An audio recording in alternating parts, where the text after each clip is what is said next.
Hello दोस्तों, हमारी आज की इस कहानी का नाम है मदद। रेलवे स्टेशन पर साइड में लेटी हुई महिला दर्द से कहा रही थी। मुझे ऐसा प्रतीत हुआ कि उसे कोई भारी पीड़ा हो रही है। अन्य यात्रियों के भांति मैंने भी उसे नजरअंदाज कर दिया। मेरे साथ मेरा 8 वर्ष का बेटा अंश भी था। वह उस बुढ़िया को दर्द को दिल से महसूस करके उसकी ओर टकटकी लगाकर देख रहा था। पापा, ये बुढ़िया क्यों चिल्ला रही है? इसे क्या परेशानी है? अंश ने मुझसे पूछा और तब मैंने जवाब दिया, बेटा इसे कहीं दर्द हो रहा होगा या फिर कोई अन्य परेशानी होगी। पापा, गाड़ी को तो 1 घंटे लेट है। अंश फिर बोला और मैंने जवाब दिया, हाँ, यह तो बहुत कमजोर हो गई, बेचारी दर्द से कितना कहा रही है। पापा, क्यों न इसे हम दवाई दिला दे? अंश ने अब मुझे जगह कहा।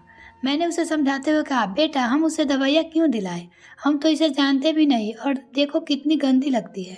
लगता है कोई दिनों से नहाई भी नहीं है। कोई देखेगा तो हमारा मजाक बनाएगा।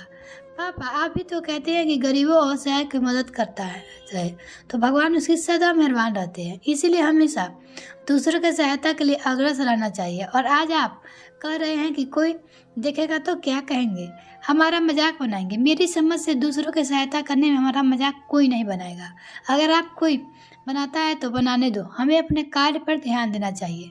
ऐसा आप और माँ दोनों कहते हैं, परंतु आज आप, अंश ने मुझे उल्टा समझाते हुए कहा। तब मैंने फिर समझाकर बताया कि बेटा वह नाटक कर रही है, इसे कहीं दर्द नहीं हो रहा होगा। मैं ऐसी औरतों को भली भांति जानता हूँ। नहीं पापा, यह नाटक नहीं कर रही है, मैं जाकर देखता हूँ। इतना कहकर अंश दौड़कर वो बुढ़िया के पास जाकर वो फिर बोला, पापा जल्दी आओ, देखो इन्हें कितनी तेज पुकार है। मैंने जानबूझकर उसके बुलाने के बाद अनसुना कर दिया, परंतु अंश बार बार बुलाने पर मैं उसके पास गया और देखा कि बुढ़िया काफ़ी गंदी है और बुखार की तपन से करा रही है। पापा चलो इन्हें दवाई दिलाकर आते हैं। अंश ने फिर मुझे एक उम्मीद भरी नज़र से देखकर कहा। मैंने भी आवेश में आकर कह दिया, चलो चलते हैं। मेरा इतना कहने पर अंश के चेहरे पर खुशी की झलक दिखाई देने लगी थी, जो कि कुछ क्षण पहले अधेड़ थी। यह देख मेरे दिल में उसके असहाय महिला की मदद करने के लिए दिल से श्रद्धा और प्रेम भाव जागृत होने लगा। पास के दवाघर से हमने उस बुढ़िया को दवाई दिलाई। कुछ देर बाद उस बुढ़िया को जब कुछ राहत मिली तब बुढ़िया ने हमें दुआएं की पोटली देती जा रही थी। भगवान तुम्हारा भला करे, तुम दोनों सदा सुखी रहो, तुम्हारा घर सदा धन्य धान्य से भरा रहे, भगवान तुम्हारे जैसे बच्चे हर माँ बाप को दे।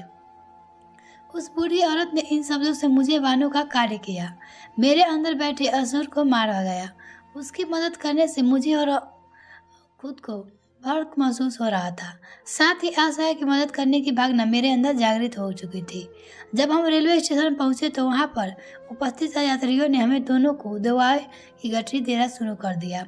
आप दोनों उस महिलाओं के लिए फरिश्ता है। आपके बेटे की तारीफ जितनी की जाए उतनी कम है।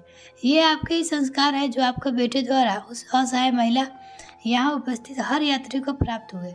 भगवान आपको हमेशा खुश रखे, ये वाक्य थे। वहाँ के उपस्थित यात्री कुछ यात्री कह रहे थे कि हम इस बालक से सीख लेना चाहिए। यह बालक समाज के लिए भगवान की एक महत्वपूर्ण देन है। यह सब सुनकर मेरा दिल खुशी के गदगद हो रहा था। आज मैं बहुत खुश था कि ऊपर वाले ने मुझे मेरे बेटे द्वारा एवं बेटे के रूप में कितना अनमोल तोहफा दिया है, जिनकी मैंने कभी कल्पना नहीं की थी। यह सोचते सोचते मैंने अपने बेटे को सीने से लगा लिया और कहा, थैंक्स बेटा। इतना सुनकर अंश मेरे सीने से चिपक जाता और आई लव यू पापा, आई लव यू बेटा, मैंने पलट का जवाब दे दिया। मिलते हैं फिर नेक्स्ट वीडियो फ्रेंड, तब तक के लिए bye. Thanks for watching this video. तो और चैनल को अभी तक सब्सक्राइब नहीं किया तो प्लीज मेरे चैनल को जल्दी से सब्सक्राइब कीजिए।